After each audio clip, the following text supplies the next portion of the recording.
شروع اللہ کے نام سے جو بڑا مہربان اور نہایت رحم والا ہے۔ حضرت ذوالکفل علیہ السلام۔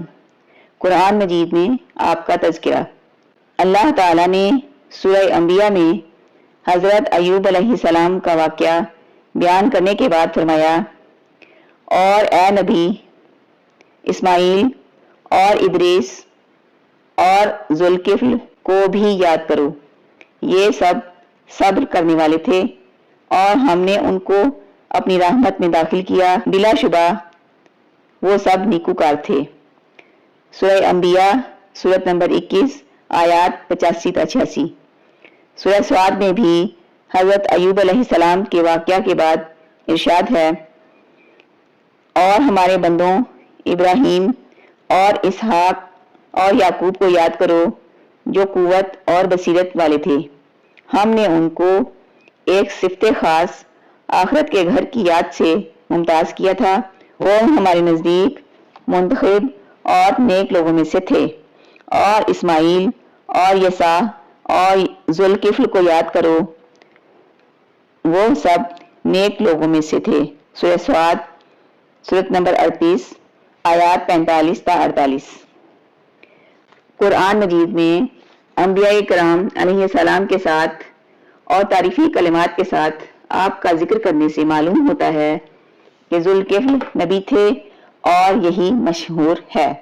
بعض علماء کا کہنا ہے کہ آپ نبی نہیں تھے بلکہ ایک نیک آدمی اور ایک انصاف پسند حاکم تھے۔ علامہ ابن جریر رحمۃ اللہ نے اس مسئلہ میں توقف فرمایا ہے اور کسی پہلو کو ترجیح نہیں دی۔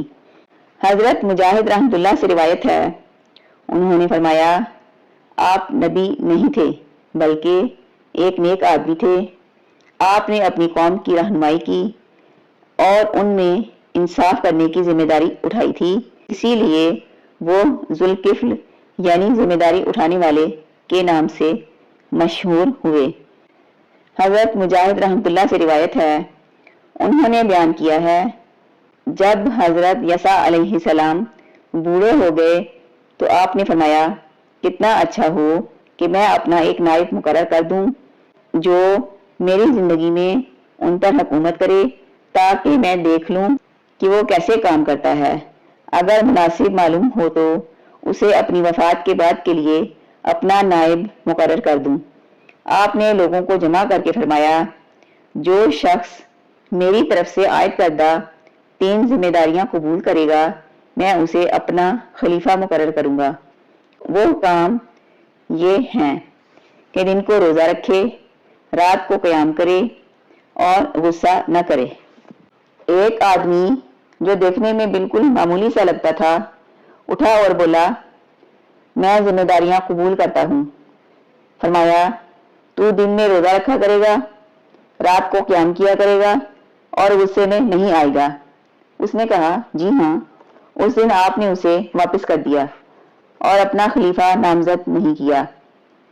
دوسرے دن آپ نے پھر یہی اعلان فرمایا، سب لوگ خاموش رہے۔ اسی آدمی نے اٹھ کر کہا، میں۔ آپ نے اسے اپنا خلیفہ مقرر کر دیا۔ ابلیس شیطانوں سے کہتا تھا، اس شخص کو قابو کرو، لیکن سب شیطان اسے گمراہ کرنے میں اور اس سے وعدے کے برعکس کوئی کام کرانے میں ناکام ہو گئے۔ ابلیس نے کہا، مجھے اس یعنی ذوالکفل سے نمٹنے دو۔ وہ ایک انتہائی برا فقیر بن کر آپ کے پاس اس وقت آیا جب آپ دوپہر کے وقت آرام کرنے کے لیے لیٹ گئے تھے۔ آپ دن رات میں صرف ایک بار اس وقت سویا کرتے تھے۔ اس نے دروازہ کھٹکھٹایا۔ آپ نے فرمایا، کون ہے؟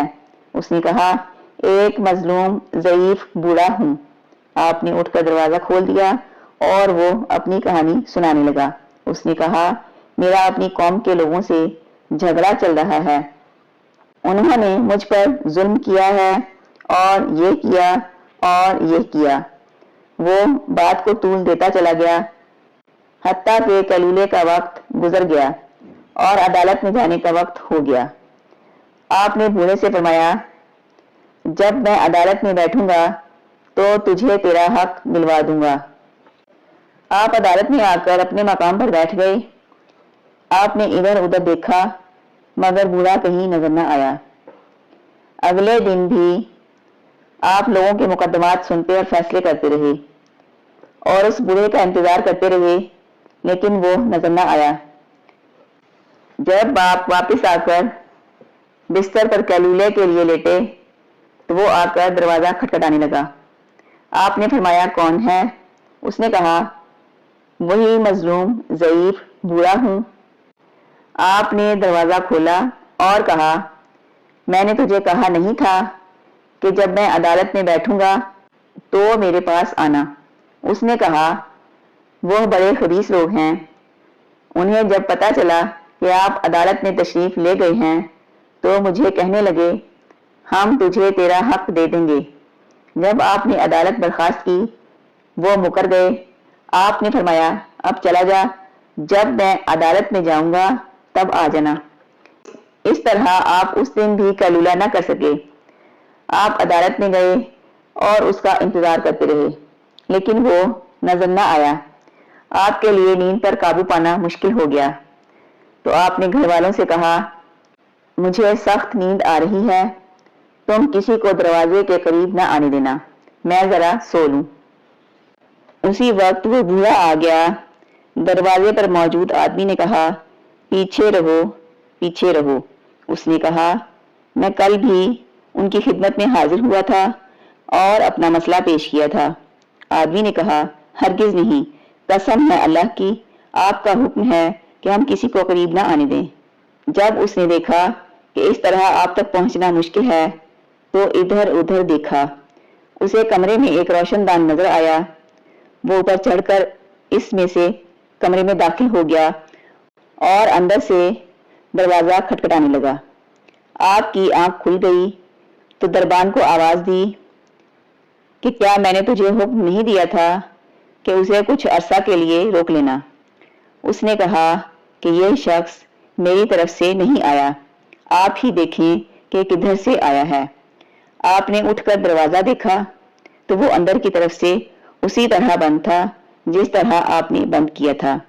اس کے باوجود بوڑھا کمرے میں موجود تھا۔ تب آپ نے پہچان لیا اور فرمایا کیا تو اللہ کا دشمن شیطان ہے؟ اس نے کہا ہاں، آپ نے میری ہر کوشش ناکام بنا دی تھی، اس لیے میں نے آپ کو غصہ میں لانے کے لیے یہ سب کچھ کیا۔ اسی وجہ سے اللہ تعالیٰ نے آپ کا نام ذوالکفل رکھا، کیونکہ آپ نے ایک ذمہ داری اٹھائی اور اسے نبھا کر دکھایا۔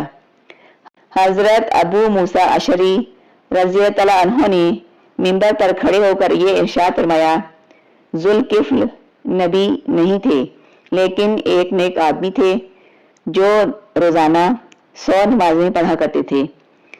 ذوالکفل نے اس یسع سے وعدہ کیا کہ اس کی وفات کے بعد وہ یہ سلسلہ جاری رکھیں گے، چنانچہ آپ روزانہ 100 نمازیں پڑھا کرتے تھے، اسی لیے آپ کا نام ذوالکفل یعنی ذمہ داری اٹھانے اور نبھانے والے مشہور ہو گیا۔